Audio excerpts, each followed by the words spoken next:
Welcome to Adventures in Art. Here we explore our world through art. We will learn about art techniques, well-known and not so well-known artists, and we'll give art a try. Here we never grade your work. No, this is not about perfection. It's about exploration. It's all in the name, Adventures in Art. If mom or dad or your siblings want to create alongside you, that's fantastic. Just remember, everyone must have their own artistic adventure and create their own work of art. We aren't making masterpieces, and we won't love everything we create, but we will learn, have fun, and exercise our creative muscles. Are you ready? Let's go. Hi, everybody. I'm so glad you found me here today. I sure miss being in the classroom, and this is kind of an odd thing to talk to my computer, but it's the best we can do right now. So today we're going to do an art project. It's going to be kind of easy, and I think you'll find it fun and interesting. We're going to talk about color primarily. See, I've got my shirt on that celebrates color. I love color. I don't know about you. Do you have a favorite color? I have a favorite color. And I have to admit, when I'm at a store or wherever, and if I see that color, I will probably walk over to it. I'll probably touch that item, and I might even buy it because I was drawn to it by the color. So color is an important force in our world.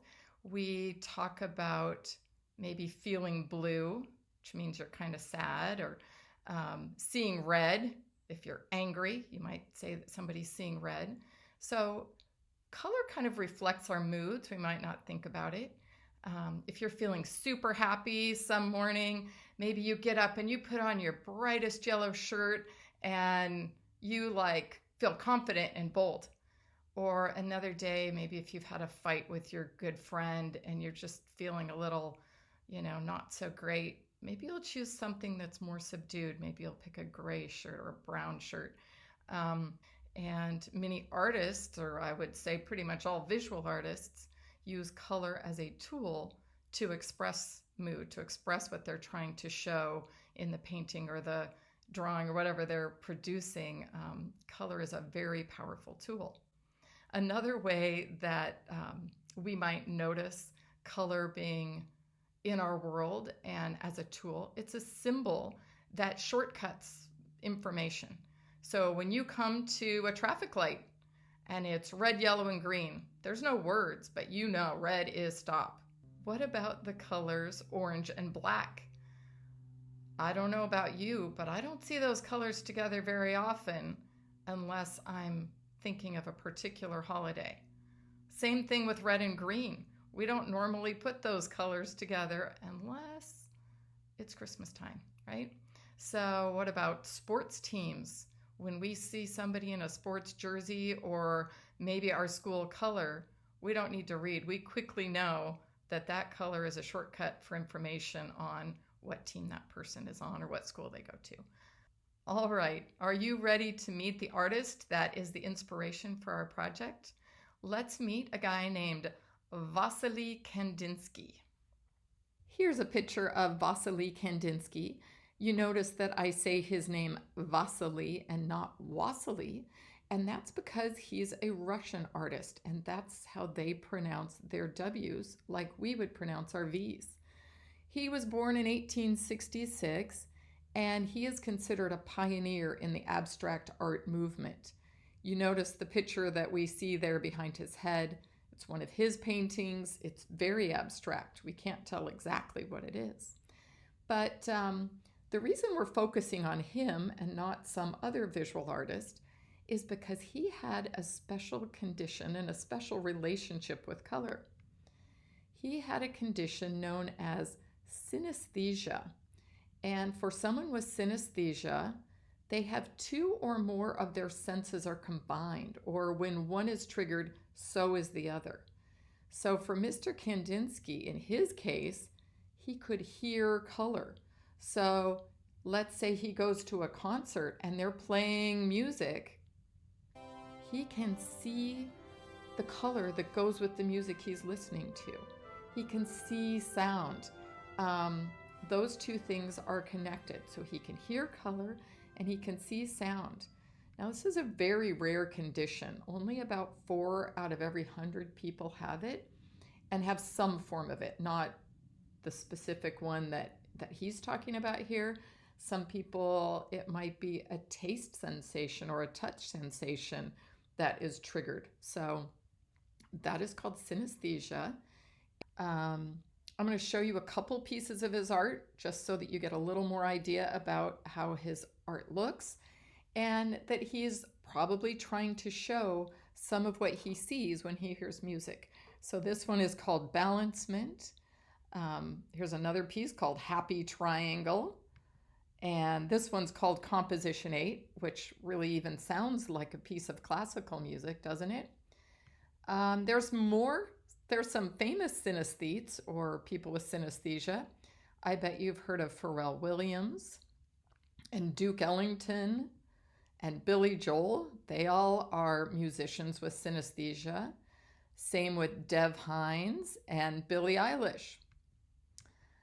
Vincent van Gogh is a very famous visual artist, another visual artist who was said to have had synesthesia.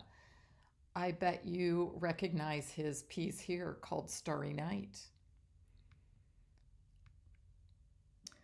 Okay, so this is it. This is the art that we are going to attempt. We're going to make a version of it. And this one is called Color Study, Squares with Concentric Circles. Not a very snappy name, but there's a funny story that goes with it. And that is that while this is his most famous piece, the one that more people have and recognize him for than anything else he did, this one was like his scratch paper. So he made it to try out color combinations. It was kind of like when you might do a math problem and you work out all the messy stuff, you know, you might just have a scratch paper and it's just full of writing, but you don't turn that in. That's not meant to be the thing that's seen. Well, that was this for him. He was trying out, he had watercolors and a paint called gouache. And here, look at how he does very kind of messy, loose circles. It's called concentric circles. That means one inside of the other. So he's got like this blue circle with a red circle, and then kind of a darkish gray. Maybe he overlapped colors to get that. And just the tiniest little bit of yellow. Notice how the circles aren't perfect. The quantities of color change. Look at this one. He's got yellow in the background on one side and blue in the other. So maybe he wants to see how this red and purple look with blue versus how they look with yellow. And he's got a little bit of white in here. So he's just trying things out. If I go to the other side, maybe I look, this is a much more subdued color palette. Maybe he wants to reflect a darker or a quieter mood.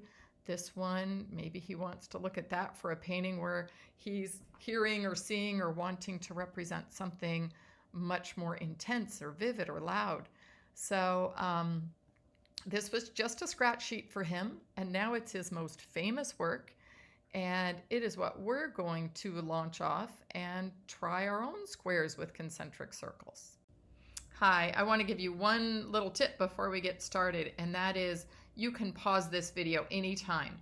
So if you feel like you're behind and you want to pause for a minute, just do it. Or if you would rather watch what I do and then do it yourself or do it along with me, either way, all good. Just feel free to hit the pause button when you need to.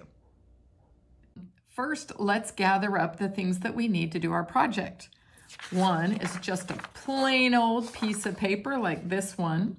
If you have a thicker paper, that's nice too, but just a plain old piece of copier paper is fine. The other thing you need is something to color with. We are going to do some coloring, and anything you've got is pretty much fine. So I have here a bag of markers. All different mishmash is fine. The more different colors, the better. I have crayons. I have colored pencils here. And I also have oil pastels. Oil pastels are really similar to crayons, but they smear a little more. They're a little smoother and creamier because they have oil in them.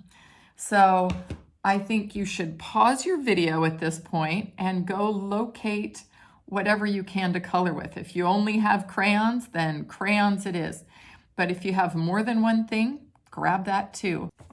Welcome back. Hopefully you found everything you needed to get started on some Kandinsky-style art. So first thing we're gonna do is fold our paper in half widthwise, like this. We'll match up the corners pretty good. Doesn't have to be exact, and we'll crease it. And then we're gonna fold it one more time the same way. So we'll match up these corners, and mine wants to slip around, but no big deal. All right, and we'll make another crease. So now you should have a long skinny sheet like this. And we wanna break this into thirds, like 1, 2, 3. So we're gonna eyeball it, and I think, oh, my first fold is gonna go about right there. I'll make a crease. And then I should be able to fold just kind of along where that was. Okay, and we'll make a crease. There we go. Let's check how we did. If we unfold this, we should have lots of squares to work with. We have 12 squares here. And the idea is, I think Kandinsky, when he did his, he used a lot of the same colors. But we're gonna try out different palettes just to try things out. So let's pick a square, any square, and I'm gonna pick this one. And let's try to find colors that make us feel happy. Colors that are bright and vivid. And I'm gonna look in my things here. I picked out these earlier. I've got pink and yellow and orange and green, like 4 colors, maybe 5, whatever feels good to you.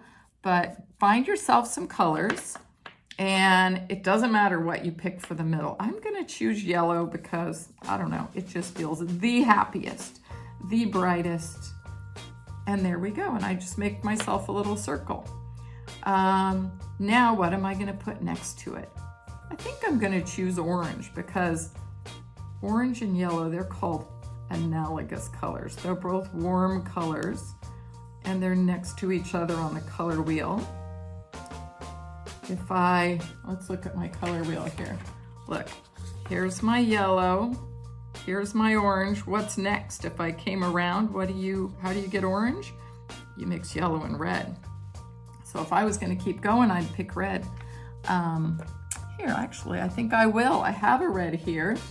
I'm gonna have to clean it. It looks a little grubby, dirty, and then it won't be so bright and happy. Okay, so if you need to clean it, you just draw on a different sheet of paper that you're not caring about. And let's put a thin ring of red around our orange. Notice the widths of our rings don't have to be perfect. And remember Kandinsky's, his hardly were even circles. They were so messy. But it served his purpose, and his purpose was just to see how colors look when he put them together. So here we go. I'm gonna add a little bit wider ring of pink. And now I think I only have room for one more color. So I'm gonna go for green. I could even repeat a color, that's totally fine, but I love this green. This is really my favorite color. Probably it's the bunch that we have. Is this bright limey green. So I'm gonna finish this out with the bright limey green. And you guys can finish out with whatever color you chose. All right, oh, I went a little bit on top of the pink here. Actually, it's a good idea. That'll teach us a little bit about mixing. I'm gonna do it on purpose. And when I do you see what I see? It makes a muddy kind of a color. You know why that is?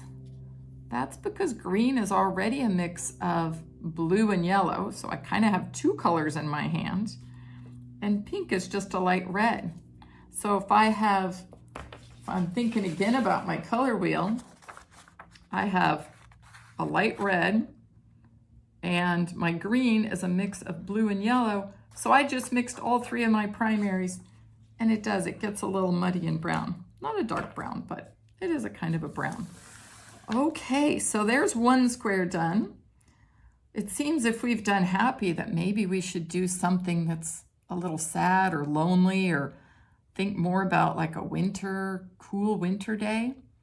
So if I'm going to pick colors that are more like that, I don't know, I'm going to pick a blue probably. This looks a little bright, but I'm going to try it anyway. Blue's a cool color.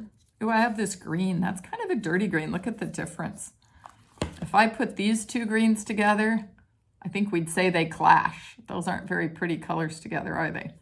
Maybe I'll try that in one of my other circles. Okay, so I'm back to my colors, the gloomy ones. I've got a brown, a blue, ooh, gray. That works, doesn't it? Well, let's start with those. Okay, I'm gonna put brown in the middle. Not my favorite color, huh? Maybe it's your favorite color. It's not mine. And brown is a mix of all of our primary colors.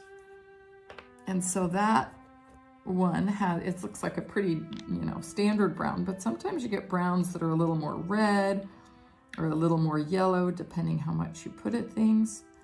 Now, do you see I left a white ring? That to me looks almost bright and cheery, so I guess maybe I'll cover it up since we're trying to make something that's more lonely and wintry kind of colors. This green, it's not a bright, pretty green, is it? It's kind of a more muted color. So when we talk about color mixing, we might use the word muted or dirty, and that basically just means that we've mixed more colors in to give it a brownish cast. It doesn't mean there's actually dirt in our color there. Oh, look, this is a yellow, but it's a dirty-ish kind of yellow, almost a browny yellow. So it's a shade of brown, but not like the one in the middle. I'm not going to use a whole lot of it because it's still pretty bright if I'm thinking of feeling lonely and gloomy. I don't want too much of that one. What else do I have? You know what I've noticed doing this? I've noticed that colors, especially those made for kids, don't tend to be that dark. They tend to have a color palette that is more bright and cheery. So it's harder to come up with these kind of colors. So do you notice I switched to a colored pencil, which is fine to do. You can mix up what you use. Now, if you do have oil pastels, don't go on top of it with a marker. It likes to gum up your marker. But a crayon and a marker seem to be fine together, and certainly a colored pencil works out fine. So let's see, what do we think? Do we come up with something that feels like it has a very different mood than the first one we did?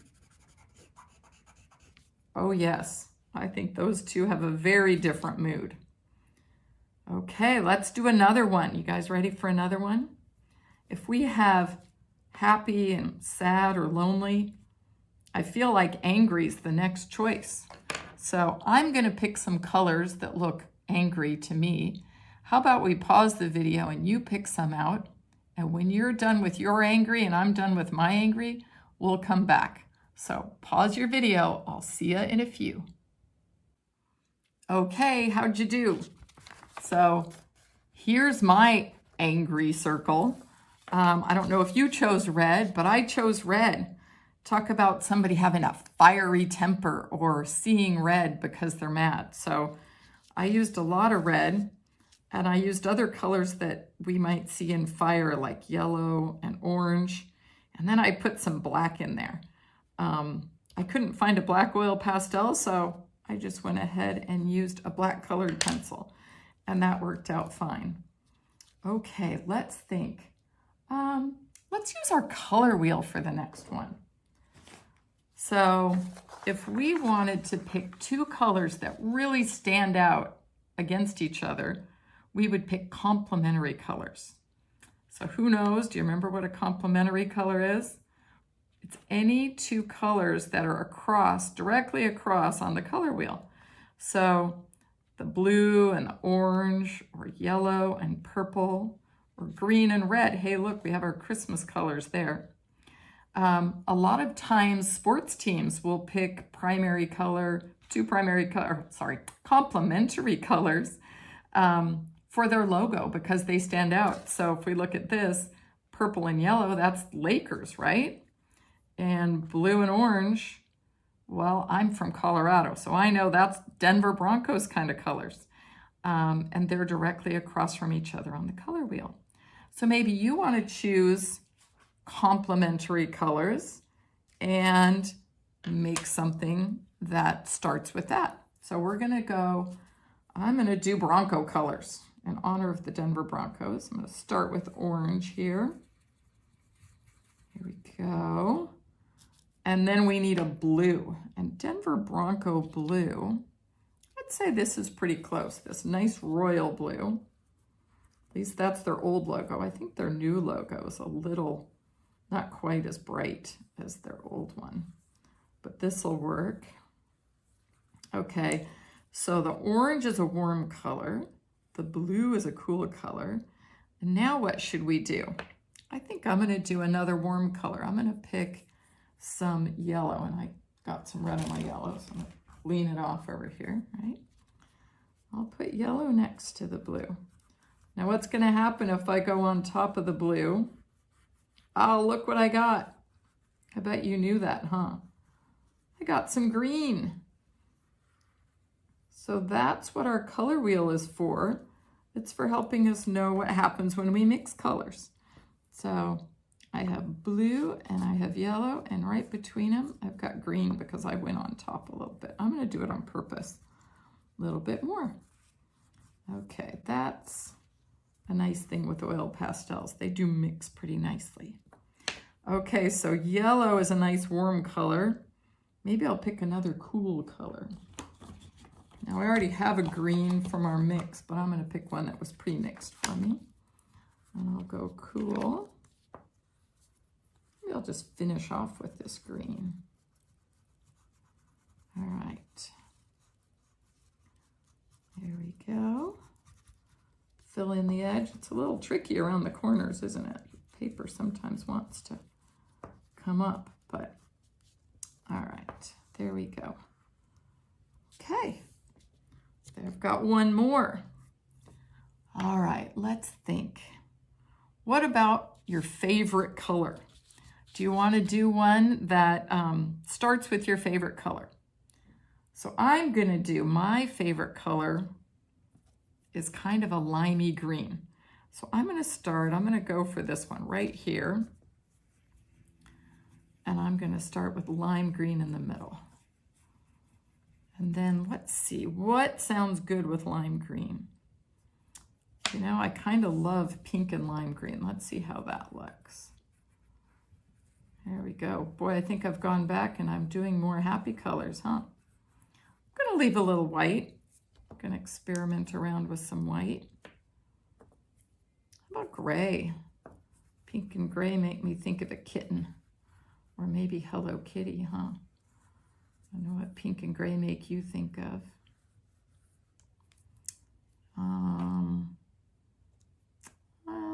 I'm going to try red. I'm going to try red outside the gray. We'll see how that looks. I kind of like that. You know, I'm going to try something different on the other side. I'm going to go red and green and see if I finish this off with green. How does that look? Remember, red and green are across from each other on the color wheel. They're complementary colors. And so now I've got this bounded in complementary colors. Okay, so I don't want to demonstrate all of these. I think I'm going to leave you to fill out the rest of yours on your own. Now, if you get really tired and you don't want to finish or whatever, you could always fold a little paper back and only do a smaller area. Or you can do the whole paper or, come back to it later if you want. But anyway, this is a time we'll pause our video and you can finish up yours and I'll finish up mine. And when you're done and you're ready, hit play again and we'll come back together. Okay, that's it. I'm going to close out today's video with a very speedy me filling in all of my circles. If you are interested in knowing more about Wassily Kandinsky or synesthesia or how to mix colors, stay tuned at the end and I'll have links to more information in our show notes.